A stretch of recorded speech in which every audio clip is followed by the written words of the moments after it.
ہمارے ادبی ماحول میں اور خصوصاً جو ہماری شعری فضا ہے اس میں ایک الزام آپ کو اکثر سننے کو ملتا ہوگا کہ فلاں شاعر نے فلاں شاعر کا سرقہ کیا ہے۔ یہ سرقہ کیا ہوتا ہے؟ عربی میں ایک لفظ سرق ہے یا اس طرح ایک لفظ سرقت ہے۔ اس کا مطلب ہوتا ہے چوری کرنا۔ آپ نے عموماً جرائم کی دنیا میں بھی یہ لفظ سنا ہوگا کہ مال مسروقہ برآمد ہوا، یعنی مال جو چوری کیا گیا تھا وہ برآمد ہوا۔ سرقت آدم ایک اصطلاح ہے، اسی طرح سرقت ادبی یعنی جب کوئی کلام بغیر کوئی حوالہ دیے کوئی شخص اپنا قرار دے دے، اپنے مجموعے میں شامل کر لے، تو یہ سرقت ادبی ہے۔ اور اس کی ظاہر ہے کہ کئی ایک اور جہتیں بھی ہیں۔ آپ نے غالب کا ایک مصرع سن رکھا ہے، بہت معروف ہے، دلے ہر قطرہ ہے ساز علی البحر۔ اب اگر آپ کو یہ بتایا جائے کہ غنیمت کن جاہی کا ایک مصرع ہے کہ دلے ہر ذرہ در جوش انا شرق، تو آپ دونوں مصرعوں کو دیکھیے، دونوں کی بحر ایک ہے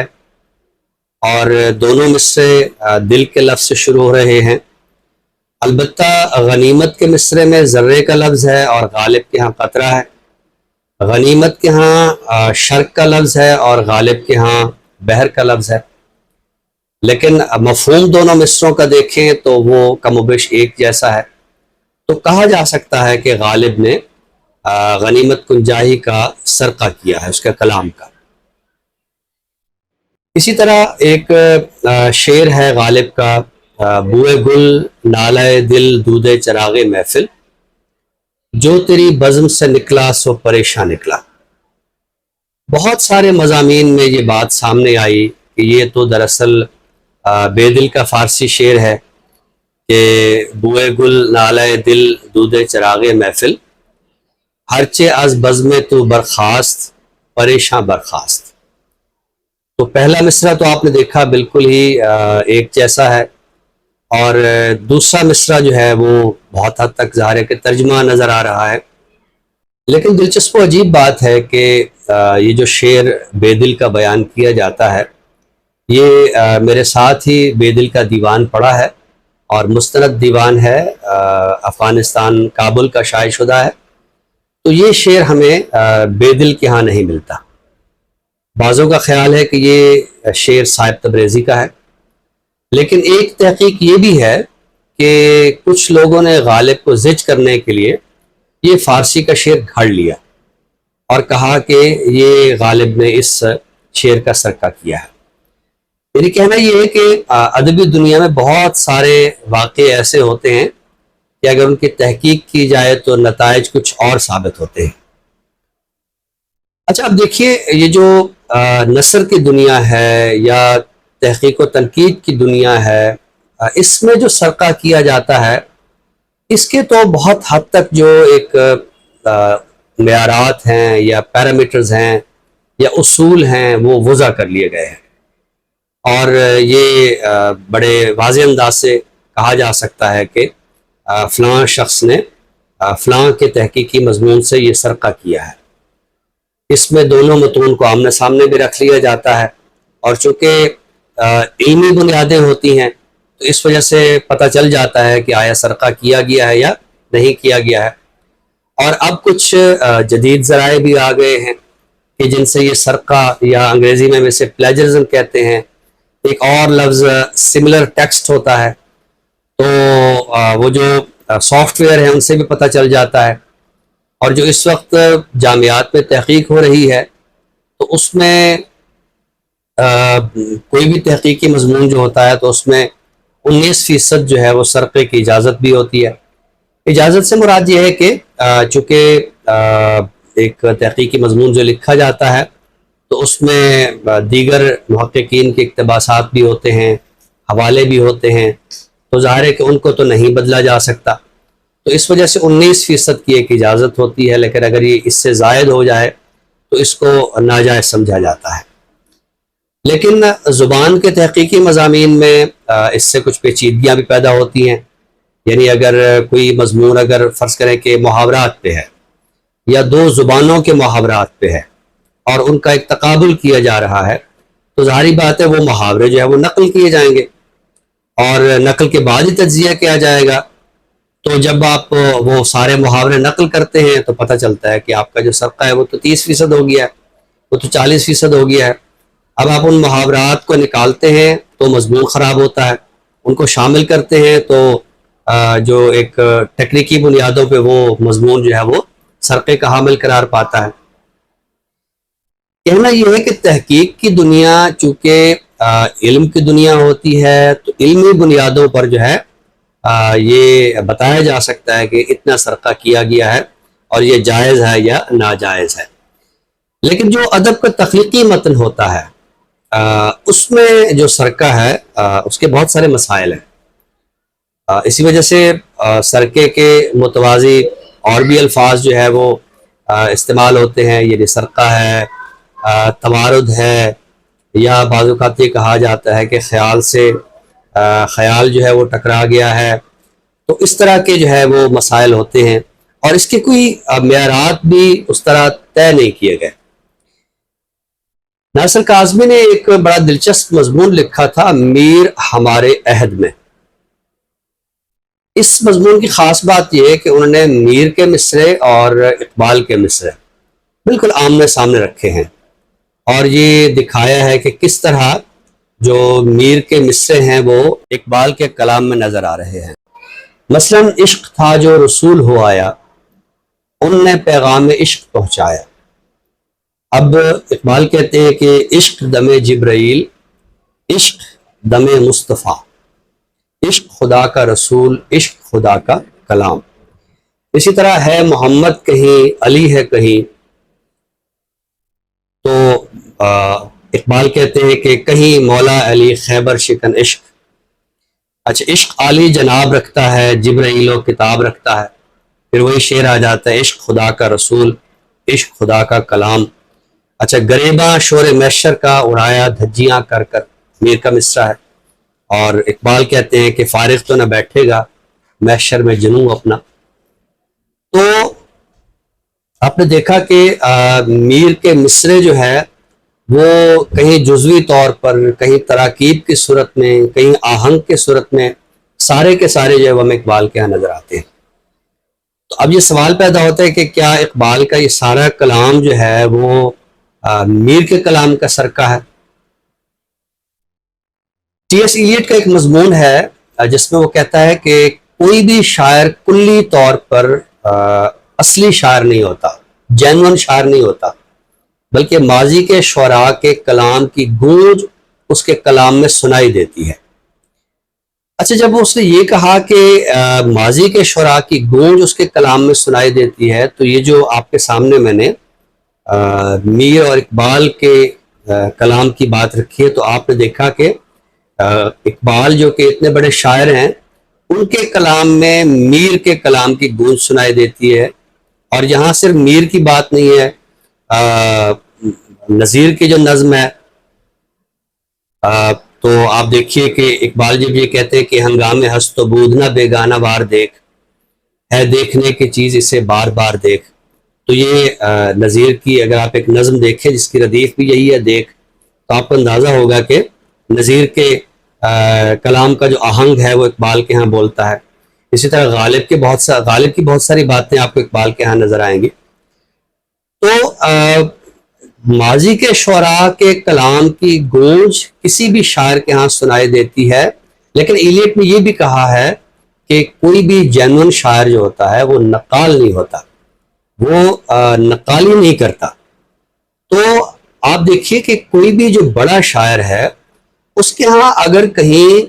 مصرے کسی کے ساتھ تھوڑے سے مشترک ہو گئے ہیں اور ہم ایک واویلا کرنا شروع کر دیں کہ اس نے یہ سرقہ کیا ہے, اور یہ نہ دیکھیں کہ اس شاعر کی جو ایک مجموعی فکر ہے یا اس شاعر کا جو ایک وسیع تر نظام خیال ہے یا اس شاعر کا جو وسیع تر نظام اسلوب ہے وہ کیا ہے. آپ دیکھیے کہ اقبال کی شاعری کا اپنا ایک نظام خیال ہے, میر کی شاعری کا ایک الگ نظام خیال ہے، لیکن چونکہ اقبال اسی روایت سے تعلق رکھتے ہیں جو میر کی روایت ہے، یعنی اردو شعر کی اور اردو غزل کی روایت ہے، تو یہ ممکن نہیں ہے کہ اقبال کے ہاں جو ہے وہ میر اور غالب اور نظیر کے کلام کی جو ترکیبات ہیں یا مصروں کا جو آہنگ ہے وہ سنائی نہ دے۔ تو بعض شعراء تو ہم نے ایسے بھی محتاط دیکھے ہیں کہ وہ جب کوئی شعر کہیں پڑھتے ہیں اور ان کو بتایا جاتا ہے کہ یہ خیال پہلے کسی شاعر کے ہاں پیش ہو چکا ہے، تو وہ اپنے شعر کو جو ہے وہ دیوان بدر کر دیتے ہیں، اپنے مجموعے سے نکال دیتے ہیں۔ یہ ان کی احتیاط اپنی جگہ ہے، لیکن اگر کسی شاعر کے ہاں کسی لفظ کی سطح پہ، کسی ترکیب کی سطح پہ کوئی جزوی طور پر اگر اشتراک واقع ہو گیا ہے، تو اس میں ہم اگر معاصرانہ فضا میں یہ کہیں کہ اس نے فلاں کا سرقہ کیا ہے۔ اچھا، اب یہاں ایک بات واضح کر دینی چاہیے کہ سرقہ، جیسے کہ میں نے آغاز میں اس لفظ کا معنی بتایا ہے کہ سرقہ کا معنی ہوتا ہے چوری، تو یہاں کسی نوعیت کی جو چوری ہے یا سرقہ ہے اس کی کوئی حمایت کی بات نہیں ہے، بلکہ کوئی بھی جو سرقہ شدہ شعر ہوتا ہے، کوئی بھی جو چوری شدہ شعر ہوتا ہے، تو جس طرح کہ ہم کسی بھی مارکیٹ میں جو ایک مال آتا ہے یا اسباب آتا ہے اور وہ اصلی نہیں ہوتا، تو جو ایک صاحب نظر ہوتا ہے اس کو پتہ چل جاتا ہے کہ یہ جو مال ہے وہ نمبر 2 مال ہے یا یہ نقلی مال ہے۔ تو اسی طرح جو نقلی شعر ہوتا ہے وہ بہرحال فوراً پہچان لیا جاتا ہے کہ یہ نقلی شعر ہے اور یہ فلاں شاعر کی نقل کی گئی ہے۔ لیکن اگر اس کے مجموعی نظام خیال کے اندر کوئی اس طرح کا ماضی کے شعراء کے کلام کا، اس کے فکر کا، اس کے اسلوب کا کوئی آہنگ سنائی دیتا ہے، تو اس کا مطلب یہ ہرگز نہیں ہے کہ ہم اس شاعر کو اس ایک مصرے کی بنیاد پہ، اس کے 2 مصروں کی بنیاد پہ ہم یہ اس کے مجموعی نظام خیال کو یا مجموعی کلام کو ہم رد کر دیں۔ یا جیسے میں نے تحقیق کی دنیا میں یہ بات کی ہے کہ غالب کو اس بات پہ بہت زج کیا جاتا تھا کہ آپ کے کلام میں جو ہے وہ فلاں فلاں شعراء کا جو وہ سرقہ ہے، لیکن جب ہم دیوان غالب اٹھاتے ہیں تو اس کی جو نظام، اس کا جو نظام فکر ہے، اس کا جو نظام اسلوب ہے، وہ ہمیں بتاتا ہے کہ یہ غالب کا کلام ہے۔ غالب اپنے آپ کو میر کی روایت کا شاعر کہتے تھے، غالب اپنے آپ کو میری کہا کرتے تھے، غالب اپنے آپ کو میر کی شعری روایت کا فرد کہا کرتے تھے۔